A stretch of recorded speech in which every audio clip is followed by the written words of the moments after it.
আসসালামু আলাইকুম। আজকের এই লেকচারে আমি ডিস্ট্রিবিউটেড ট্রানজ্যাকশন প্রসেসিংয়ের প্রত্যেকটি থিওরি সম্পর্কে আপনাদের সাথে আলোচনা করব।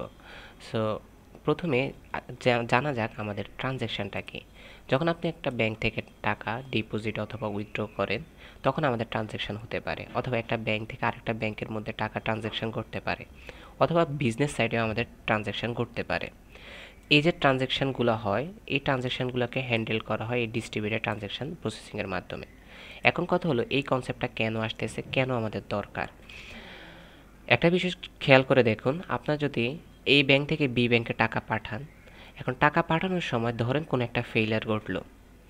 এখন এই ফেইলিয়ারের কারণে দেখা যাবে যে এই ব্যাংক টাকা পাঠিয়ে দিয়েছে বি ব্যাংকে, কিন্তু বি ব্যাংক টাকাটা পায় নাই। সো এই যে এই বিষয়টা যাতে না ঘটে, সেটাই হ্যান্ডেল করবে আমাদেরকে ট্রানজ্যাকশন প্রসেসিং। মানে হলো, আমাদের যে মাঝখানে ফেলিয়ার ঘটছে, এই কারণে আমাদের ব্যাংক অ্যাকাউন্টের কোনো ট্রানজ্যাকশানের যে মানি চেঞ্জেস আছে, এই বিষয়গুলো যাতে না ঘটে, এই বিষয়গুলোই আমাদের হ্যান্ডেল করবো এখন। তো চলুন এর প্রত্যেকটি কনসেপ্ট সম্পর্কে আমরা ভালো আইডিয়া নিই, তাহলে আমাদের এই জিনিসগুলো একদম ক্লিয়ার হয়ে যাবে।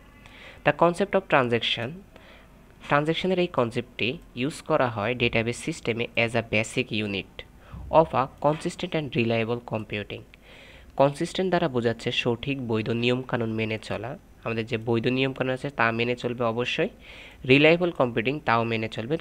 রিলায়েবল কম্পিউটিং দ্বারা যেটা বোঝাচ্ছে সেটা হচ্ছে নির্ভরযোগ্যতা। সো একটা ট্রানজ্যাকশনের অবশ্যই নির্ভরযোগ্যতা এবং কি নিয়ম কানুন মেনে চলাটা থাকতে হবে।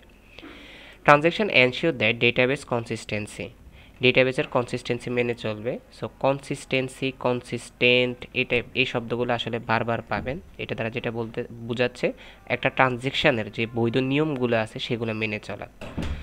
ওকে, so transaction ensure the database consistency and durability, durability দ্বারা বোঝায় আমাদের স্থায়িত্বটা, ট্রানজ্যাকশনের স্থায়িত্ব বোঝায়। আর মেনটেন, এগুলোকে মেনটেন করা হয়। হোয়েন, কখন মেনটেন করা হয়?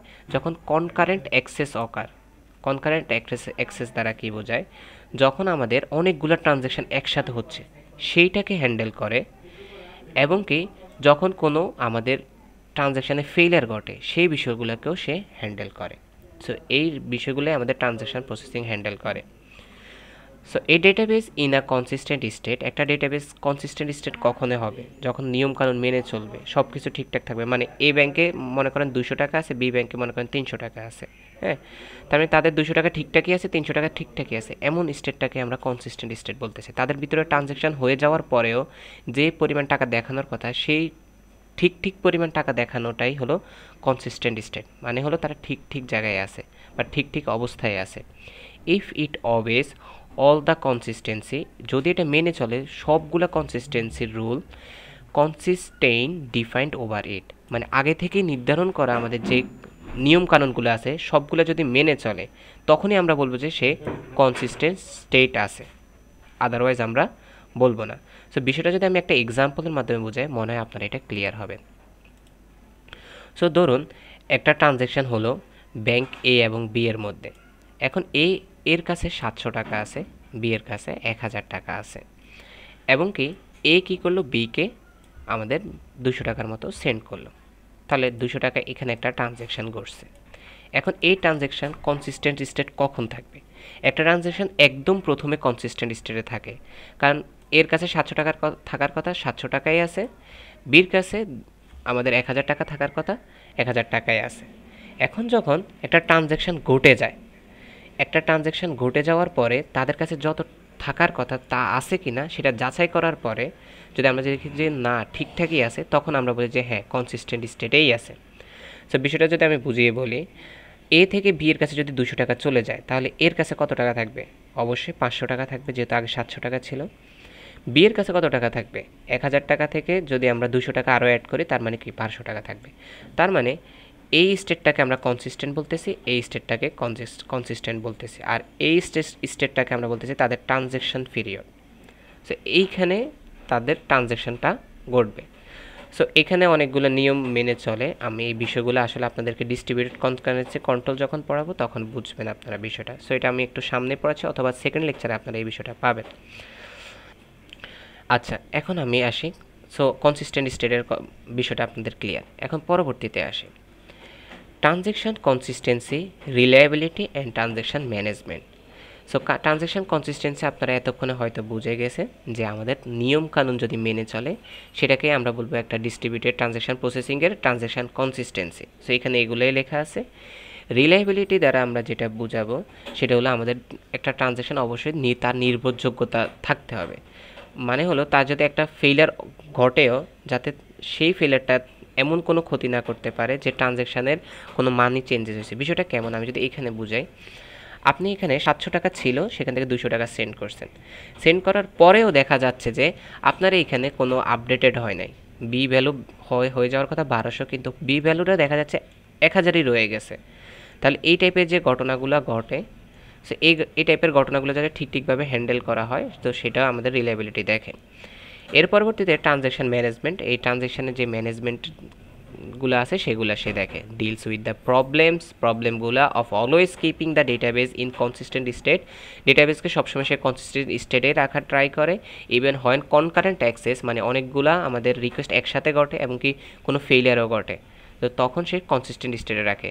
সো এই তিনটা বিষয়ে আমাদের কনসিস্টেন্ট স্টেটে তাদের রাখার ট্রাই করে। আচ্ছা, এর পরবর্তীতে বিষয় আসি। আচ্ছা, এইখানে যে এতক্ষণ পর্যন্ত এই বিষয়টা বললাম, এখানে মেনলি এই বিষয়টা পাবেন। দেখেন, এটা হচ্ছে একটা মডেল, আমাদের যে ট্রানজ্যাকশনের যে মডেলটা আছে, একদম বিগিনিংয়ে আমাদের ডাটাবেস কনসিস্টেন্ট স্টেটে থাকে। সো আমি এখানে যে বুঝেছিলাম যে আমাদের ডেটাবেস একদম প্রথমে কনসিস্টেন্ট স্টেটে থাকে, কারণ যে ব্যাংকের কাছে যত টাকা থাকার কথা তাই আছে, এমন জিনিস হলো কনসিস্টেন্ট। এর পরবর্তীতে মাঝখান দিয়ে যে ট্রানজ্যাকশন পিরিয়ডটা চলতেছে, তখন আমাদের কিছু টেম্পোরারি চেঞ্জেস থাকতে পারে, কিন্তু আমাদের যখন একটা ইন ট্রানজ্যাকশন ঘটে যাবে তখন আবার ডেটাবেস কনসিস্টেন্ট স্টেটে চলে যাবে। বিষয় দ্বারা বোঝাচ্ছে যে ডেটাবেসে আমাদের এখানে যত টাকা থাকার কথা তাদের ট্রানজ্যাকশন হওয়ার পরে তাই আছে কিনা, যদি থাকে তাহলে তাকে আমরা বলবো যে it is in consistent state. এর পরবর্তীতে আসে, অ্যাজ আ ইন্ডিকেটেড বিফোর, আর transaction is a unit of consistent, আগের বিষয়গুলোই বলা হচ্ছে reliable computation. So consistent and reliable computation, consistent মানে কি নিয়মকানুন মেনে চলে, রিলায়েবল মানে নির্ভরযোগ্য। Each transaction begins with begin transaction command, তার মানে আমাদের একটা ট্রানজ্যাকশন বিগিন ট্রানজ্যাকশন কমান্ড দিয়ে শুরু হবে। Includes a series of read and right operation, আমাদের রিড অ্যান্ড রাইট অপারেশন থাকবে। সো এই বিষয়টা আমি আপনাদেরকে বুঝিয়ে ফেলি, রিড অ্যান্ড রাইট অপারেশন এই বিষয়গুলো দ্বারা কী হলো। সো এখানে একটা ট্রানজ্যাকশন বিগিন হলো, এটা একটা ট্রানজ্যাকশন বিগিন।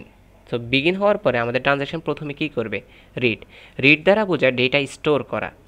তাহলে প্রথমে এ ডেটাটাকে স্টোর করলো, সো এর ভ্যালু কত, 700। সো রিড দ্বারা বোঝাবে যে আমাদের এতে 700 কী হলো, স্টোর হলো। এর পরবর্তীতে আমাদের কী ঘটনা ঘটবে, এ তার কাছে যত টাকা আছে, মানে 700 টাকা আছে, সেখান থেকে 200 মাইনাস করবে এবং কি তা এতে স্টোর হবে।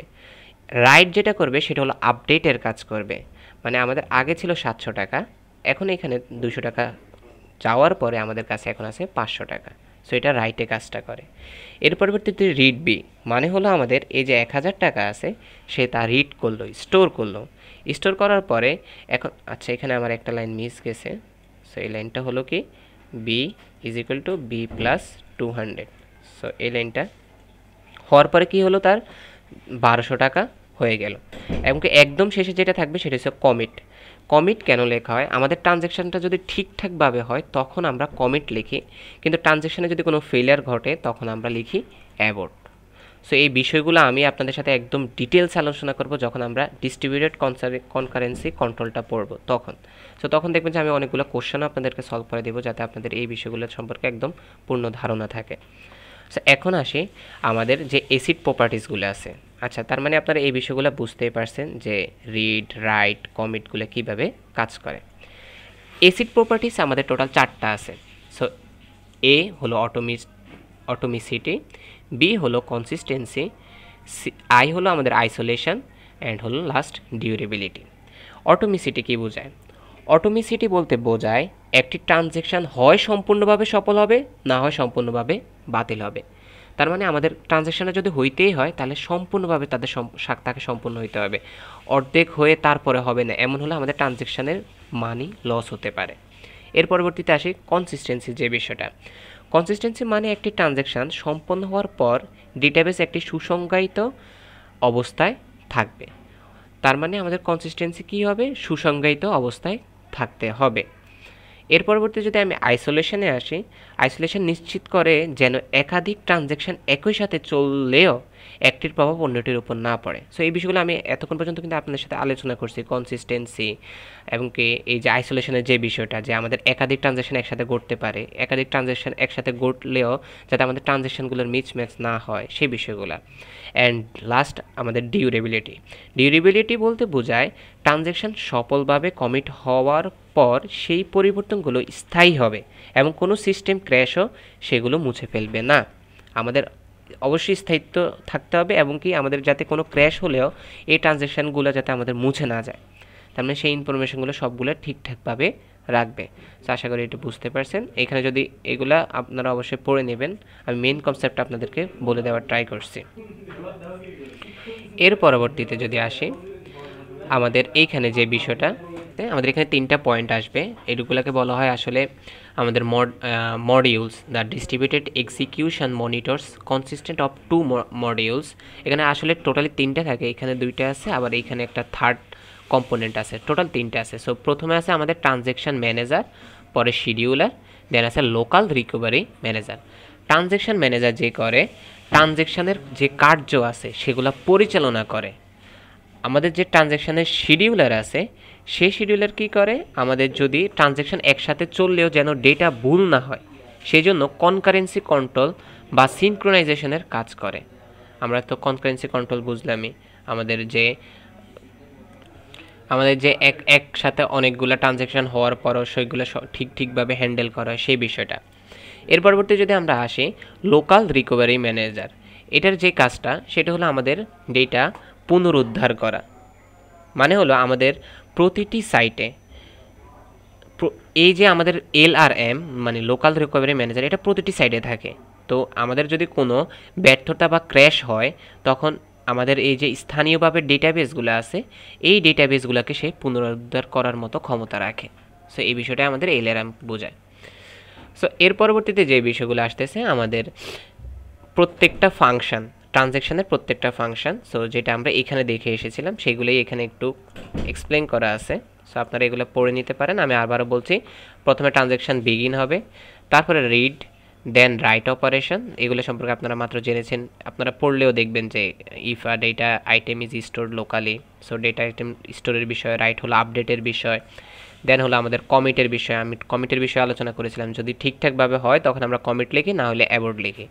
সো আশা করি এগুলো বুঝে গেছেন। সো কমিট তখন লিখবো, অ্যাবোর্ট হচ্ছে আমাদের ঠিকঠাকভাবে ট্রানজ্যাকশনটা না হলে তখন আমরা অ্যাবোর্ট লিখবো। সো এগুলো ছিল আসলে বেসিক আপনাদের থিওরি।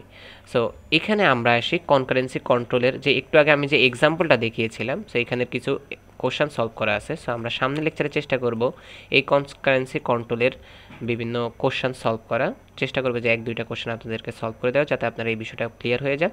এর পরবর্তীতে আপনাদেরকে ভেরি ইম্পর্টেন্ট একটি টপিক লকিং বেসড অ্যালগরিদম আপনাদের সাথে আলোচনা করার ট্রাই করব। সো সবাই ভালো থাকবেন, সুস্থ থাকবেন, অবশ্যই বই থেকে ভালোভাবে পড়বেন যাতে আপনাদের থিওরিগুলো একদম ক্লিয়ার হয়ে যায়। আসসালামু আলাইকুম।